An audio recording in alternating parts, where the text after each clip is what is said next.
ఈ పేద బాలుడు తన క్లాస్మేట్ ఇంటికి భోజనానికి వెళ్ళాడు. అతను తన సొంత బంగారు చెంచా తెచ్చుకున్నాడు.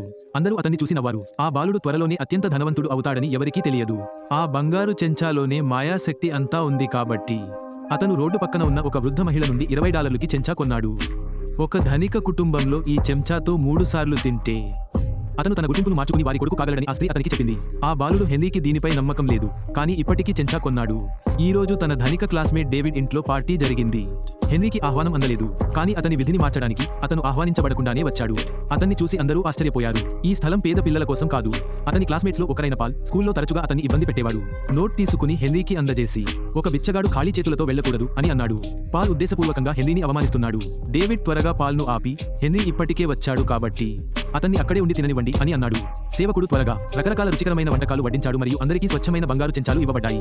సేవకుడు హెన్రీకి బంగారు చెంచా ఇవ్వబోతుండగా పాల్ అతన్ని ఆపి, పేదవారు బంగారానికి అర్హులు కారు అని అన్నాడు. హెన్రీ కోసం ఒక డిస్పోజబుల్ చెంచా తీసుకురావాలని సేవకుడిని అడిగాడు. కానీ హెన్రీ ఈ అవకాశం కోసం ఎదురు చూస్తున్నందున కోపం తెచ్చుకోలేదు. అతను తన బంగారు చెంచా తీసి ఆనందంగా తినడం ప్రారంభించాడు. అకస్మాత్తుగా హెన్రీ తన చెంచా మెరుస్తున్నట్లు గమనించాడు. అదే సమయంలో వృద్ధురాలు తన స్ఫటిక బంతిని తీసుకుని హెన్రీ చెంచా ఉపయోగించడం చూసి తనలో తాను గొణుగుకుంది. ఇప్పుడు నిజమైన ఆట ప్రారంభం కానుంది. హెన్రీ ఉద్దేశపూర్వకంగా డేవిడ్ దగ్గరికి వెళ్లి మళ్లీ తినడానికి ప్రయత్నించాడు. అతను డేవిడ్కు సహాయ నిర్వహణ నివేదికను సిద్ధం చేయడంలో సహాయం చేయడం ప్రారంభించాడు. ఆ రాత్రి డేవిడ్ తన తండ్రికి నివేదికను చూపించాడు. అతను దానిని చదివిన తర్వాత నా కొడుకు అని అన్నాడు. హెన్రీ చాలా మెరుగుపడ్డాడు. మరుసటి రోజు హెన్రీ తన నివేదికను ఇవ్వడానికి డేవిడ్ ఇంటికి వెళ్ళాడు.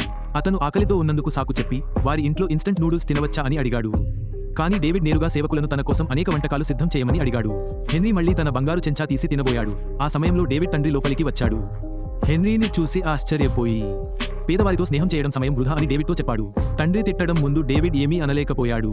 అతను హెన్రీ వస్తువులను సర్దుకుని బయటకు పంపాడు. కానీ హెన్రీ అంత తేలికగా వదులుకోడు.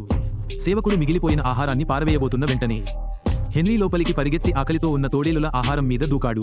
డేవిడ్ తండ్రి మళ్లీ లోపలికి వచ్చేసరికి అతను తినడం పూర్తి చేయలేదు. హెన్రీ చాలా సిగ్గుపడ్డాడు. అతను త్వరగా లేచి వెళ్లడం ప్రారంభించాడు, కానీ తొందరపడి తన బంగారు చెంచా మర్చిపోయాడు. డేవిడ్ తల్లి అసహ్యంతో చెంచా తీసుకుని హెన్రీకి ఇచ్చి, నీ వస్తువులను మర్చిపోకు అని చెప్పింది. హెన్రీ నిశ్శబ్దంగా అక్కడి నుండి వెళ్లిపోయాడు. కానీ త్వరలోనే అతను తమ కొడుకు ఇంటికి తిరిగి వస్తాడని ఎవరికీ తెలియదు.